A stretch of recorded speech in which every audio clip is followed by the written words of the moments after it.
Hola amigos de YouTube, los saluda AlexKemista93, el alquimista de las letras, con un nuevo video. Para esta ocasión les traigo la reseña de una trilogía de libros juveniles que causaron controversia en el tiempo en el que fueron publicados. Se trata de unos libros que en su estructura superficial pueden pasar como cualquier otra obra de aventura juvenil fantástica. Pero que, si se analizan más a fondo se encontrará que la obra trata temas más filosóficos y complejos a través de su simbología. Así es, hoy vamos a reseñar la historia de Lyra Belacqua a través del multiverso, a la vez que descubriremos qué temas controversiales trata esta aparente trilogía juvenil como para que varios grupos religiosos se pusieran en su contra. Además también revisaremos las dos adaptaciones que se han hecho de esta obra. Por lo que sin más preámbulo, comencemos con la reseña de los libros de la materia oscura, o como se conocen por estos lares, los libros de la brújula dorada. Así que vayamos a ello.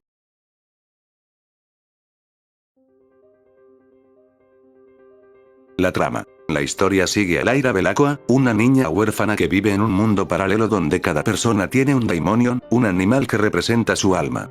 Lyra se ve envuelta en una intriga cuando descubre un complot que involucra un misterioso elemento conocido como polvo.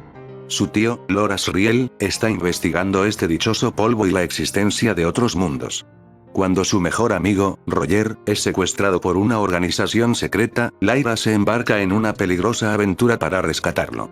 En su viaje, recibe un objeto mágico llamado aletiómetro, el cual es capaz de conocer la verdad de las cosas por medio del polvo. Personajes. Lyra Belacqua, la protagonista de la serie, una joven valiente y curiosa que vive en un mundo paralelo. Tiene un daimonion llamado Pantalaimon, Pan, que cambia de forma y refleja sus emociones y personalidad. Will Parry, un adolescente de nuestro mundo que se convierte en el compañero de Lyra. Encuentra una daga mágica capaz de cortar a través de cualquier cosa y abrir portales entre mundos. Lord Asriel, tío de Lyra y un investigador audaz que busca desafiar la autoridad del magisterio. Es un personaje complejo con motivos y metas propias. Marisa Coulter, madre de Lyra y una figura ambigua y poderosa. Es una líder del magisterio. Antagonista principal que manipula y controla a los personajes, con un papel crucial en los eventos relacionados con el polvo y la lucha por el poder. Lee Scoresby, un aeronauta estadounidense y aliado de Lyra. Tiene un daimonion llamado Esther, una liebre. Ayuda a Lyra en su viaje y se convierte en un amigo leal y valiente en su lucha contra el magisterio. Yorek Birnison, un oso polar que ha sido despojado de su reino y su honor. Es un guerrero formidable y tiene una gran lealtad a Lyra. Mary Malone, una científica en el mundo de Lyra que investiga el polvo. Su investigación y descubrimientos se vuelven cruciales en el desarrollo de la trama en los libros posteriores. La primera cosa que tengo que decir respecto a esta memorable trilogía, es que nos encontramos ante unos libros cuya trama sigue la estructura básica del viaje del héroe, pero que, conforme más se avanza en su lectura, se encontrará que tratan temas densos y complejos que enriquecen de sobremanera la narrativa. Si bien, se supone que el público objetivo de estos libros son los adolescentes o pubertos, lo cierto es, que cualquiera puede leerlos porque los temas que trata siguen estando vigentes. Antes de continuar con la reseña, voy a hablar un poco de su autor. Philip Pullman. 19 de octubre de 1946. Norwich, Inglaterra. Creció en una familia que se trasladaba con frecuencia debido al trabajo de su padre en la Royal Air Force. Esto influyó en su amor por los libros y la literatura, ya que pasaba mucho tiempo leyendo durante sus mudanzas. Estudió en la Universidad de Exeter, donde se especializó en literatura inglesa. Su interés por la literatura infantil y juvenil comenzó durante esta etapa. Antes de convertirse en escritor a tiempo completo, Pullman trabajó como maestro y editor. Su carrera como autor comenzó con libros para niños y adolescentes. Su obra más famosa es la trilogía de la materia oscura, Is Dark Materials, que incluye Luces del Norte, La Daga y el Catalejo Lacado. La serie fue aclamada por su innovación y complejidad, y ha ganado varios premios, incluyendo el premio Ibreat y el premio Hans Christian Andersen. Los libros de Pullman a menudo exploran temas complejos como la religión, la filosofía y la política, y son conocidos por su rica construcción del mundo y sus personajes bien desarrollados. Su estilo mezcla elementos de fantasía, mitología y ciencia ficción, lo que le ha permitido atraer tanto a jóvenes como a adultos. A ver, les seré completamente sincero. El primer acercamiento que tuve a esta obra fue con la adaptación que estoy seguro que a más de uno puso en el mapa la existencia de estos libros, que fue con la horrenda película del 2007 conocida como La Brújula Dorada. Película que si bien, de niño me gustaba, la verdad es que una vez que leí el primer libro me desencantó, debido a lo pobre que había sido la adaptación y que prácticamente ni siquiera adaptaba el libro de Luces del Norte en su totalidad. Eso, aunado al hecho que para mí fue una decepción el no poder leer las continuaciones porque en ese tiempo no se estaban publicando, me hicieron pasar de largo de esta obra y olvidarme de ella por aproximadamente 10 años, dejando inconclusa la aventura de Lyra y compañía. Afortunadamente, gracias a la adaptación que hizo HBO en formato serie, hizo que mi amor por esta historia regresara y así poder animarme a leer los 2 libros faltantes para poder traerles esta reseña. Entonces, ¿de qué van exactamente estos libros? Pues básicamente es la historia de una niña llamada Lyra Belacqua que decide ir a salvar a su amigo de la infancia de haber sido secuestrado. En su camino, un variopinto grupo de personajes se unen a la aventura, a la vez que la magia y el misticismo de su mundo se van haciendo presentes. Lyra con su aletiómetro, o bien su brújula dorada, tratará de descubrir la verdad de los secretos que oculta su mundo, mientras es perseguida por el Magisterio, una organización que básicamente es una analogía de la Iglesia, con tal de evitar que la niña cumpla una profecía que pondrá en peligro la estabilidad de las cosas. Lo interesante de la trama, es que la obra pareciera en primera instancia tratarse sobre la aventura de una niña por rescatar a su amigo, y se convierte en todo un viaje que no solo hará reflexionar a la protagonista sobre muchas de las cosas de las que fue educada y de las ideas que siempre ha tenido preconcebidas, sino también le mostrará una realidad de la que le es ajena y le hará cambiar su percepción del mundo. Entonces, podría decirse que la trama de estos libros va de forma gradual y progresiva con la historia, soltando varios misterios al principio que la protagonista tendrá que desentrañar.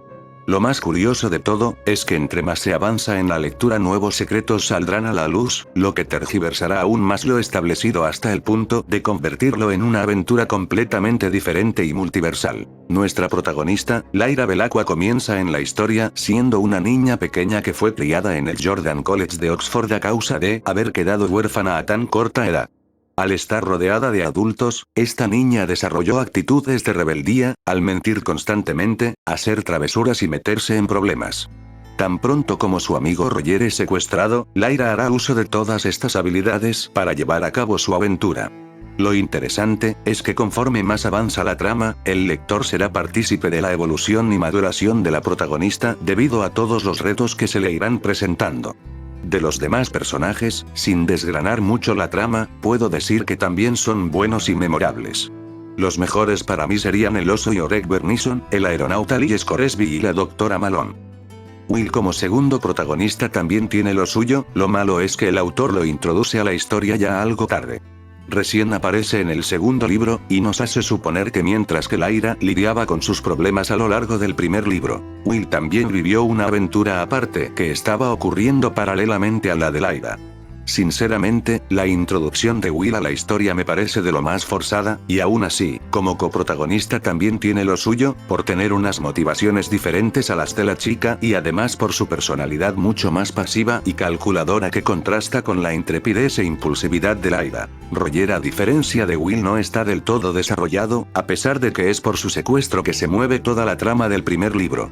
Que Lyra haya ido en su búsqueda, se entiende porque ambos eran amigos de la infancia ya que él era el pinche de la cocina. Y precisamente, porque desaparece es que el pobre no fue del todo desarrollado. Resulta hasta risible que un oso polar tenga mejor desarrollo y personalidad que el niño que es mejor amigo de Lyra. Respecto a los villanos, aquí debo de hacer una aclaración, porque una de las cosas que me fascinó de esta historia, es que los personajes son demasiado grises. Cada uno con sus propios intereses y matices. Por lo tanto, viéndolo desde la perspectiva de la protagonista, los dos antagonistas de esta historia vendrían siendo tanto Laura Sriel como la señora Coulter.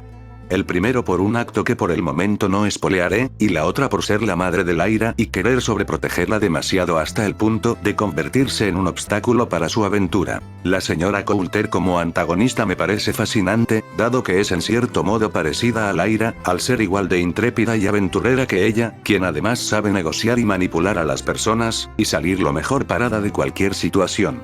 Lo mejor sin duda es el contraste que tiene con su hija, puesto que ella es sumamente controladora y hará lo que sea por completar su objetivo.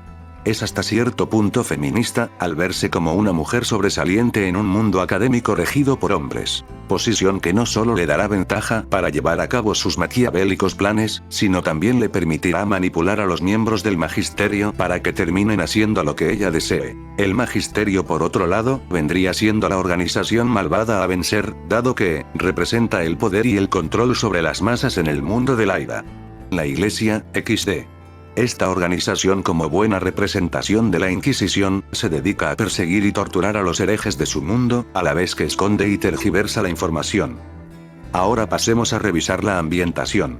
La primera cosa que tengo que decir, es que si bien esta es demasiado parecida al mundo actual, hay algunas cosas que logran destacar. Para empezar, la época se sitúa en una especie de Inglaterra victoriana con elementos steampunk como lo pueden ser los globos aerostáticos, los barcos a vapor y los dirigibles. El elemento que más contrasta con el de nuestro mundo es sin duda, los Daimonion. Estos seres, según por lo que se puede llegar a inferir de los libros, serían algo así como las manifestaciones del alma del individuo, las cuales toman la forma de un animal que represente las características del mismo. En el caso de los niños, estos Daimonion van cambiando de apariencias según el humor del individuo, hasta el punto de no adoptar a una sola apariencia animal hasta que el niño crece y madura de forma emocional. Un Daimonion, al ser una manifestación del alma del individuo, no se puede separar mucha distancia de su portador, así como si este muere también muere su Daimonion. Sin embargo, si un Daimonion muere puede que el portador sobreviva, aunque lo hará en un estado lamentable casi como tipo zombie. El Daimonion de la protagonista es Pan y funciona tanto como compañero inseparable como conciencia interna que pone en duda sus acciones y es capaz de hacerla reflexionar sobre las mismas. Respecto a los otros elementos mágicos que existen en ese mundo, podemos encontrar brujas que vuelan por los aires y que pueden vivir alejadas de sus Daimonion. Osos polares parlantes que llevan armaduras y se comportan como humanos, espectros y seres voladores que derriban los globos aerostáticos. Hay dos objetos mágicos cuya importancia es crucial en toda la saga. El primero es el aletiómetro, que es la brújula con la que Lyra puede leer la verdad de las cosas. Y la daga, que es la que permite cortar el aire y materializar un portal hacia otro mundo. Esta daga la llegará a poseer el coprotagonista en el segundo libro. Por lo tanto, ha llegado la hora de dar paso a los spoilers, así que, pido atentamente a cualquier persona que ha llegado hasta esta parte del video sin conocer de la obra, que haga el favor de abandonarlo y lo retome una vez que la finalice de leer o ver la serie homónima, porque estoy a punto de soltar todos los spoilers habidos y por haber sin ninguna clase de tapujo. Están advertidos. Seré completamente honesto con ustedes. La obra en sí me ha gustado por diversos factores, como lo pueden ser el mundo y los personajes. Sin embargo, la trama como tal me ha desencantado. Me explico. Se supone que en el primer libro seguimos a Lyra en la búsqueda de su amigo Roger, a quien encuentra y logra escapar junto con los demás niños perdidos de Bolvangar, el lugar donde los tenían encerrados. De ahí los niños se van en el globo de Lies Coresby hasta que luego de un desafortunado accidente logran llegar a donde se encuentra encarcelado Lord Asriel y este utiliza a Roger y a su Daimonion para abrir un portal precisamente en el punto donde se ven las auroras boreales que daban la evidencia de la existencia de otros mundos. Es esta parte del libro una de las más controversiales porque Asriel, quien se supone es el padre de la protagonista, sacrifica a Roger para llevar a cabo su plan. Lyra, al ver la tragedia ocurrida con su amigo, decide huir de sus padres saltando dentro de ese portal.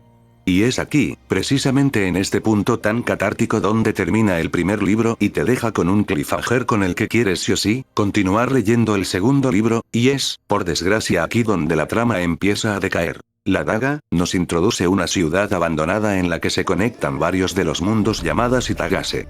El caso es que este segundo volumen nos presenta a Will, el coprotagonista, quien de manera resumida el autor nos deja entrever lo mal que este chico la está pasando ya que proviene de nuestro mundo y es acusado por un crimen que no cometió. En tan solo unas pocas páginas el autor introduce a este personaje y hace que se encuentre de manera forzada con Lyra, quien apenas había llegado a la ciudad. Ahí los dos niños se conocen y entablan poco a poco una amistad. Si no fuera por el hecho de que Lyra vio en el aletiómetro que Will era un asesino, no habría tenido el interés de seguirlo, dado que, el chico buscaba a su padre, aparte de que quería volver a nuestro mundo para encontrarse con su madre. Lyra lo sigue a nuestro mundo porque cree que encontrará la verdad acerca del polvo y conoce en él a la doctora Malone. Este personaje resultará crucial para el desarrollo de la trama, ya que es gracias a esta científica que se explica mejor el origen del polvo, que según como dicen en el libro, este no sería otro que la antimateria. La científica descubre la verdad que oculta el polvo gracias a Lyra y su habilidad para leer el aletiómetro. Sin embargo, es precisamente en esta parte donde ocurre uno de los errores un tanto garrafales de este libro, y que el autor también cometerá en el siguiente. Forzar la trama. ¿Y qué quiero decir con esto? Pues básicamente que, en el primer libro, Luces del Norte, solo nos mostraba la inmensidad del mundo que había creado y el papel que desempeñaban en la historia cada uno de los personajes. Jamás se nos dio atisbos de que existieran señales más allá de las auroras boreales sobre la existencia de otros mundos. Y en este libro, ahora de la nada ya todo el mundo sabe de la existencia de estos mundos, y resulta que cualquiera puede cruzar a estos gracias a los portales mágicos que convenientemente siempre estuvieron ahí y nunca nadie se había dado cuenta. El subordinado de la señora Coulter, por ejemplo, es uno de los personajes que más adolece en esto. Forzosamente este personaje se topa con Lyra para tenderle una trampa, y más tarde de la nada le roba el aletiómetro, obligando a los niños a que le consigan la daga para poder recuperarlo.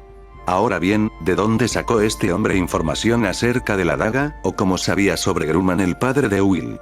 Pues déjenme decirles que el autor omite esta información y simplemente le compramos la idea de que este hombre está allí porque sí. Y si creían que la cosa no podría ir más forzada, también está el hecho de que Will, al igual que Lyra, estaba predestinado a encontrarse con la daga, justo como en el pasado lo había hecho su padre, que años atrás había abandonado a su familia para embarcarse en la aventura y ser el portador de la daga. A ver, le puedo comprar al autor la idea de que para la trama avance, los niños tengan que ir en búsqueda de esta daga. Sin embargo, ¿qué tan necesaria es para la historia, si ya en este punto de la misma nos enteramos que Lord Asriel había conseguido un ejército y anticlimáticamente se nos revela que su más grande objetivo es derrocar a la autoridad máxima?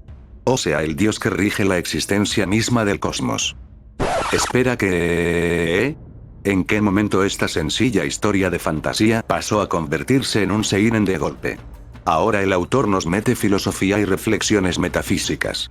Y no me malentiendan, agradezco que una historia simple se torne compleja al agregar estos elementos, dado que estaríamos hablando como de una especie de analogía. Lo que sucede es que todo ocurre tan de golpe que el autor no le da un respiro al lector para captar todo lo que está sucediendo. Will y Lyra consiguen la daga y, oh sorpresa, resulta que la señora Coulter ya estaba en la casa del hombre que les había robado el aletiómetro esperándola. Luego de un intenso combate ambos niños logran recuperar el aletiómetro y con la daga vuelven a la ciudad de Sitagase, solo para descubrir que los bandos ya se habían formado en esta guerra y que Lord Asriel necesitaba de la daga para poder derrocar a la autoridad. Luego de varios días de estar escondidos en la ciudad abandonada, la señora Coulter aparece mágicamente con la nueva habilidad de poder controlar a los espectros que supuestamente mataban a los adultos. ¿Y qué creen? El autor omite explicar cómo es que ocurre esto y le tenemos que comprar la idea de que solo ocurre porque sí. Mientras la doctora Malone, al estar haciendo sus experimentos, puede comunicarse con el polvo y descubre a los mismos ángeles, quienes le indican que abandone todas sus pertenencias y se embarque en la aventura por conocer los orígenes del polvo a través de la adivinación de un libro de I Ching.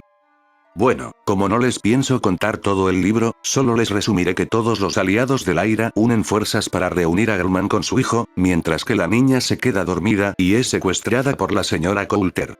Lee Scoresby muere al igual que el padre de Will, porque resulta que ahora los del Magisterio están al tanto de los planes de Asriel y van y provocan una masacre permitiendo que la señora Coulter se salga con la suya mientras pueda proteger a Lyra, dejándonos así en un cliffhanger mucho más intenso que el anterior y obligándonos sí o sí a leer el tercer y último libro.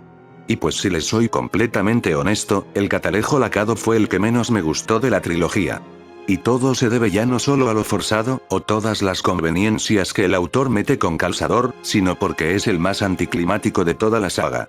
La promesa de la gran batalla que involucrará a varios mundos en contra de la autoridad máxima se ve totalmente diluida. En su lugar ahora Lyra, luego de ser rescatada por Will de las garras de su madre, decide ir en busca de su amigo Roger, haciendo nada más que ir hasta el mismísimo mundo de los muertos para poder encontrarlo. ¿En qué momento esta saga de aventuras se volvió la Divina Comedia? No sabría decírselos, pero el autor aprovecha este concepto para introducir reflexiones interesantes sobre la muerte y el cómo debemos de aceptarla. Todo este apartado donde Lyra y Will visitan el mundo de los muertos fue lo que más disfruté de la obra, porque se pone ultra filosófica y es hasta cierto punto desolador al separar a la niña de su daimonion. Decisión que en la superficie parece un tanto dolorosa porque la niña está renunciando a su propia alma. Sin embargo, si se analiza a detalle, básicamente Lyra desecha a Pan porque le estorba para poder ir por Roger.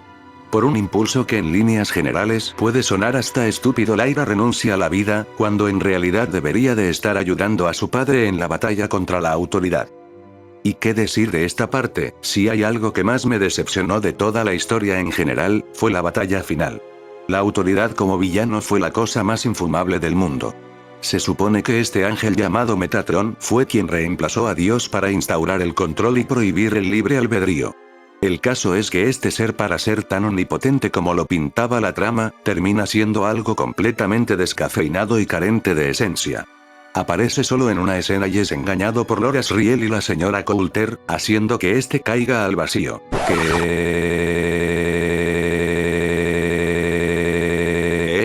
¿Me estás diciendo, Pullman, que la batalla final que te inventaste fue esta?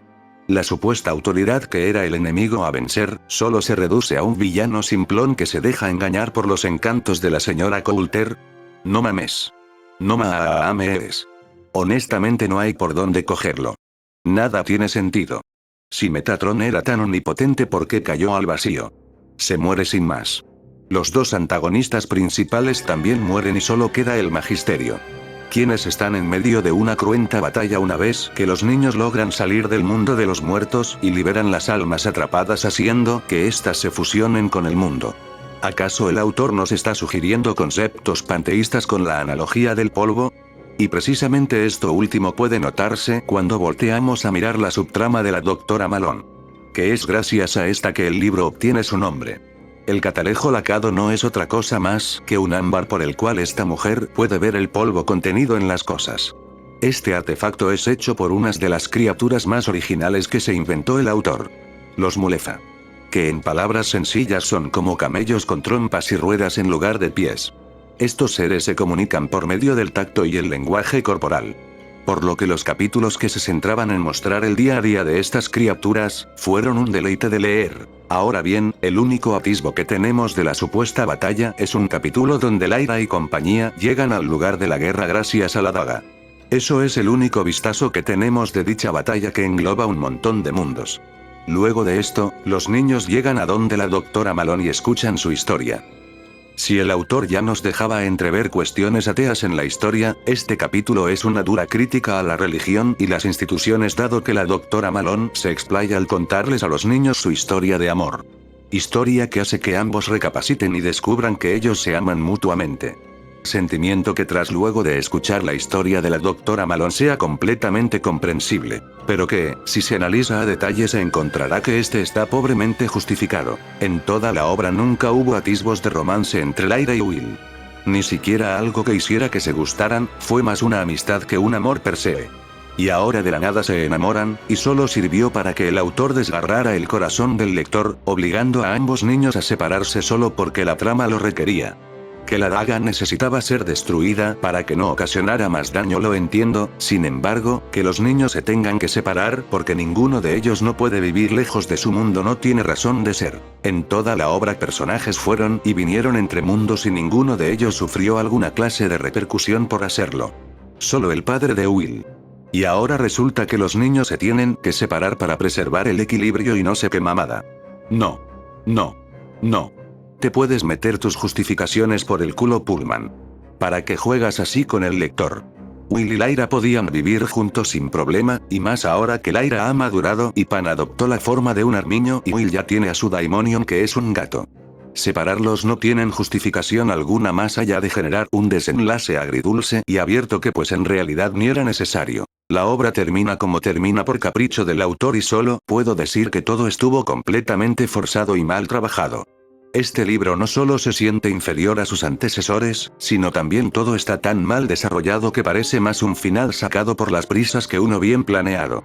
Si Pullman quería separar a los protagonistas de esa manera, debió trabajar mejor el trasfondo de los mismos. No solo el romance es poco creíble, sino también el clímax de la historia es demasiado anticlimático. Algo de lo que pareciera que el autor es fan, porque incluso revelaciones trascendentes como la identidad de los padres de Lyra ocurren de manera muy forzada y anticlimática, y eso que estamos hablando del primer libro. El final es lo que es por las pobres habilidades de escribir del autor. Podrá tener una prosa muy buena, pero si descuida la historia y todo se vuelve un festival de situaciones forzadas, entonces sí que deja mucho que desear. Pasando a las adaptaciones no me entretendré mucho y solo les diré que la película de la Brújula Dorada es malísima por dejar el último tercio del libro sin adaptar, además de que el ritmo es apresurado y no se logra entender mucho de la trama. Los efectos están bien para la época y el cast fue de lujo, en especial la señora Coulter que fue interpretada por Naomi Watts. Sin embargo, la adaptación que se lleva todas las palmas es sin duda la serie de HBO, ya que no solo adapta fielmente el material original, sino también lo mejora con creces. Todas las situaciones forzadas y anticlimáticas de las que me estuve quejando en la serie quedan en su gran mayoría completamente diluidas gracias a las escenas extras que se añadieron. Básicamente los guionistas rellenaron los huecos existentes en la trama y trabajaron mejor el desarrollo de personajes. Que Will saliera desde la primera temporada fue un acierto total ya que su trama que ocurre paralelamente a la de Lyra se siente más orgánica y por ello cuando ambos se encuentran en la segunda temporada queda mucho mejor trabajado. Lo mismo pasa con la señora Coulter que en la serie la volvieron en todo un personajazo. Es una villana detestable pero que igual puedes llegar a empatizar con ella al ver sus debilidades y frustraciones. La escena añadida donde va a la universidad de la doctora Malone y descubre que hay alguien mucho más inteligente que ella, es digna de aplaudir, porque nos deja entrever la catarsis del personaje al derribarse los cimientos sobre los que se construye. Lo mismo ocurre con muchos otros personajes que estuvieron mejor trabajados en la adaptación. De ellos puedo destacar a Will, Lee Scoresby, Laura Sriel, la doctora Malone, los miembros del magisterio, etc. La actriz que interpreta a Lyra hizo un papel extraordinario y el que interpreta a Will, si bien le cambiaron el color de piel porque en el libro es rubio, hizo un trabajo sobresaliente. Los cambios más grandes en esta adaptación, aparte del elenco multicultural que tiene que ver con las escenas añadidas, las cuales en su gran mayoría fueron un acierto. Pero también hay que reconocer que hay algunas otras que solo fueron para rellenar los minutos del capítulo. En especial las que se enfocaban en el magisterio. Y también otro de los cambios controversiales tiene que ver que volvieron al personaje de la doctora Malone lesbiana, pero esto más que ser contraproducente fue un total acierto, porque su historia de amor es mucho más creíble y repercute más hondo en los niños y el espectador. El final por desgracia es el mismo del libro, aunque estuvo mucho mejor trabajado porque aquí sí hubo unas cuantas interacciones que nos dejaban entrever que Lyra y Will se gustaban. Por lo tanto, para no alargar más la duración excesiva de este video concluyó que la trilogía de libros a pesar de tener sus deficiencias es en su mayoría disfrutable y es un buen punto de entrada para acercar a nuevos lectores. Eso sí, es lógico que el autor tiene una postura un tanto antirreligiosa y por lo mismo cuando fueron publicados causaron controversia porque según la iglesia promovían el ateísmo.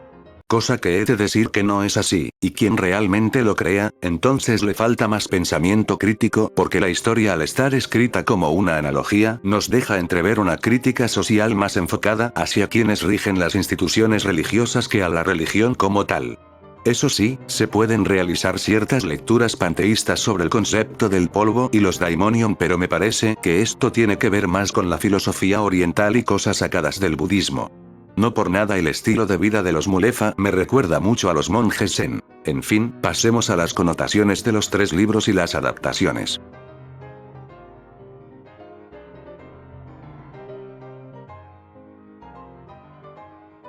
Así es, como lo habrán notado la serie es por mucho la mejor adaptación y mejora con creces la obra original. Si solo vieron la serie y no leyeron los libros, no hay problema porque es una adaptación fidedigna que profundiza más en todos los apartados que desgraciadamente los libros no pudieron. Un digno ejemplo de cómo deben de hacerse las adaptaciones. Esta serie pasará a la historia y estoy seguro que en el futuro se volverá de culto. En fin, esto es todo de mi parte, por favor no se olviden de comentar, darle like, suscribirse y compartir si les ha gustado. Les adelanto que en el próximo video, continuando con las reseñas literarias llega el turno de la segunda novela de Dune. Así es, se viene la reseña del Mesías de Dune. Por favor no se la pierdan, nos veremos próximamente, hasta pronto.